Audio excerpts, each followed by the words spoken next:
दोस्तों, अगर आप एक रात के लिए किसी के यहाँ रुके हों और आपको ये पता चले कि आप जिस कमरे में रुके हैं उसके ठीक नीचे एक बेसमेंट है और उस बेसमेंट में एक मानव कंकाल है, तो आपको कैसा लगेगा? उस रात आपको नींद ही नहीं आएगी, बुरे ख्याल आपको परेशान करेंगे। हो सकता है कि आप वहाँ से चले जाएं। दोस्तों, इस दुनिया में एक ऐसा शहर भी मौजूद है जहाँ के हर घर के नीचे एक बेसमेंट है और उस बेसमेंट में कई मानव कंकाल हैं। वहाँ के घर, स्कूल, हॉस्पिटल्स, होटल्स, रोड, हर एक के नीचे मानव कंकाल हैं, और वो भी लाखों की संख्या में। बल्कि ये पूरा का पूरा शहर ही मुर्दों पर बसा हुआ है। और हैरान करने वाली बात यह है कि लोग इन मुर्दों को देख भी सकते हैं, बल्कि दुनिया के कोने कोने के लोग इन मुर्दों को देखने के लिए यहाँ पर आते हैं। हैरान करने वाली बात यह है कि ये कोई अनजान शहर नहीं है। इस शहर का नाम हम सब ने सुना है, बल्कि बचपन से सुनते आ रहे हैं। ये शहर है पेरिस। इस शहर को रोमांटिक शहर भी कहा जाता है और ये कपल्स की फेवरेट हनीमून डेस्टिनेशन भी है। इसे फैशन की दुनिया की राजधानी भी कहते हैं। लेकिन बहुत कम लोग जानते होंगे कि इस शहर के ठीक 20 मीटर नीचे सुरंगों का एक जाल है, जहाँ पर लाखों मानव कंकाल हैं, जिन्हें यहाँ सदियों से सुरक्षित रखा गया है।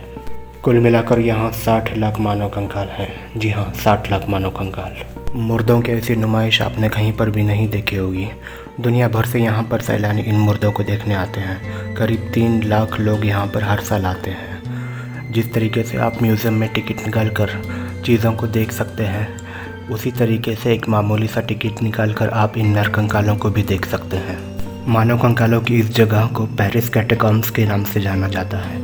फ्रांस की गवर्नमेंट ने इसके लिए एक ख़ास वेबसाइट भी डिज़ाइन की है, जहां पर आप जाकर इन मानव कंकालों के बारे में इंफॉर्मेशन ले सकते हैं और इन्हें देखने के लिए यहां पर टिकट भी बुक कराया जा सकता है। इस वेबसाइट के बारे में हम इस वीडियो में बाद में बात करेंगे। पेरिस कैटाकॉम्ब्स की शहरत का अंदाज़ा इसी बात से लगाया जा सकता है कि दुनिया की जानी मानी ट्रैवल कंपनी एयरबीएनबी ने यहाँ 2015 में हैलोवीन इवेंट ऑर्गेनाइज़ की थी। इस इवेंट में कुछ लोगों का खाने पीने का और एक रात पेरिस कैटाकॉम्ब्स में रुकने का इंतज़ाम किया गया था। दोस्तों, 2020 की जनगणना के अनुसार पेरिस शहर की जनसंख्या 22 लाख है और यहाँ पर स्थित पेरिस कैटाकॉम्ब्स में मुर्दों की संख्या करीब 60 लाख, यानी कि यहाँ पर मुर्दों की संख्या यहाँ के ज़िंदा लोगों की संख्या के 3 गुना ज़्यादा है। दोस्तों, जो आप अभी अपनी स्क्रीन पे देख रहे हैं वो है नज़ारा पेरिस कैटाकॉम्ब्स का। जहाँ पर इतने सारे मानव कंकाल होंगे, वहाँ पर पैरानॉर्मल एक्टिविटीज़ की तो बात होगी ही।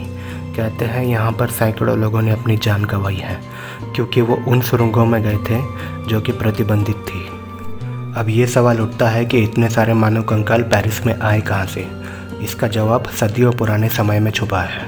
पुराने समय में पेरिस निवासी अपने रिश्तेदारों को उनके मरने के बाद चर्चों में स्थित कब्रिस्तानों में दफनाया करते थे। उसमें सबसे मशहूर चर्च था सेंट इनोसेंट। सदियों से इस्तेमाल होने के कारण सेंट इनोसेंट का कब्रिस्तान मुर्दों से भर गया। एक दिन ऐसा भी आया कि लोग यहाँ पर शव को दफनाने के लिए कब्र खोदते तो वहाँ से दूसरा शव निकल आता, लेकिन फिर भी लोग अपने परिजनों को वहीं दफनाना चाहते थे, क्योंकि उनकी श्रद्धा सेंट इनोसेंट से जुड़ी हुई थी। इसकी वजह से शवों को ज़मीन में अच्छी गहराई नहीं मिल पाती थी और जब तेज़ बारिश आती तो कई ताबूत कब्रों से बाहर आ जाते और इनकी दुर्गंध की वजह से पेरिस की हवा दूषित हो जाती। इस वजह से पेरिस निवासी बीमार पड़ने लगे और उस समय के पेरिस के कई विद्वानों ने इसकी शिकायत उस समय के राजा लुईस द 16 से भी की। अब लुईस द 16 को इस समस्या का निवारण करना था। पेरिस में कई वर्षों से चूना पत्थर निकालने की प्रथा थी। चूना पत्थर निकालने की प्रक्रिया के कारण पेरिस शहर के नीचे सुरंगों का एक जाल सा बन गया था। ये सुरंगें कई 100 किलोमीटर तक फैली हुई थी। इन सुरंगों की देखभाल का काम एलेक्स गिलोमोटो नामक एक व्यक्ति को दिया गया था, जो कि एक इंजीनियर था। पेरिस निवासियों को बीमारियों से बचाने के लिए ये उपाय निकाला गया कि पेरिस शहर में एक भी कब्रिस्तान ना हो, बल्कि जितने भी कब्रिस्तान और शव हैं उन्हें पेरिस के बाहर कहीं रखा जाए। लेकिन सवाल ये था कि उन्हें कहाँ रखा जाए। तो उपाय ये निकाला गया कि इन शवों को इन सुरंगों में रख सकते हैं, जो कि पेरिस शहर के ठीक नीचे थी। सारे शवों को सेंट इनोसेंट और दूसरे कब्रिस्तानों से निकालकर इन सुरंगों में पहुंचाने का काम एलेक्स गिलोमोटो और उसकी टीम को दिया गया। ये टीम रात में शवों को कब्रों से खोदती और उन्हें सुरंगों में पहुंचा देती। ये काम सुबह तक चलता। ये काम रात में करना इसलिए भी ज़रूरी था क्योंकि पेरिस निवासी इस तरह के मंजर के आदी नहीं थे और उनकी श्रद्धा के कारण शायद वो इस प्रक्रिया का विरोध भी करते क्योंकि उनके कई परिजनों के शव इन कब्रों में थे। एक बार उनके शव अगर सुरंगों में डाल दिए जाते तो वो अपने रिश्तेदारों को मिलने कब्रिस्तान नहीं जा पाते। ये कहावत तो आपने सुनी होगी कि गड़े मुर्दे क्यों उखाड़ते हो, लेकिन पेरिस में उस समय में ये कहावत सही हो गई। रात के अंधकार में शवों को कब्रों से निकाला जाता और उन्हें काले कपड़े में लपेटकर सुरंगों में डाल दिया जाता। इस दौरान उनके साथ एक क्रिश्चियन प्रीस्ट भी होता जो कि ईसाई धर्म के मंत्रोच्चार करता ताकि उन मुर्दों की आत्मा को शांति रहे। इसी दौरान एक कर्मचारी को ये आइडिया आया कि क्यों ना वो शवों की हड्डियों को अलग अलग शेप्स में सजा दे। तो उन्होंने शवों की हड्डियों को कहीं पर सर्कल, कहीं पर बैरल या फिर कहीं पर डायमंड के शेप में सजा दिया। कुछ दिनों बाद पेरिस कैटाकॉम्ब्स को लोगों के लिए खोल दिया गया और इसका अच्छा रिस्पांस मिला। लोग दुनिया के कोने कोने से आकर इन्हें देखने लगे। लोगों को इन मुर्दों को देखकर एक तरीके का रोमांच महसूस होता। आखिर मुर्दों के साथ कब्रिस्तान में क्या होता है, ये देखने का मौका उन्हें पेरिस कैटाकॉम्ब्स में मिल रहा था।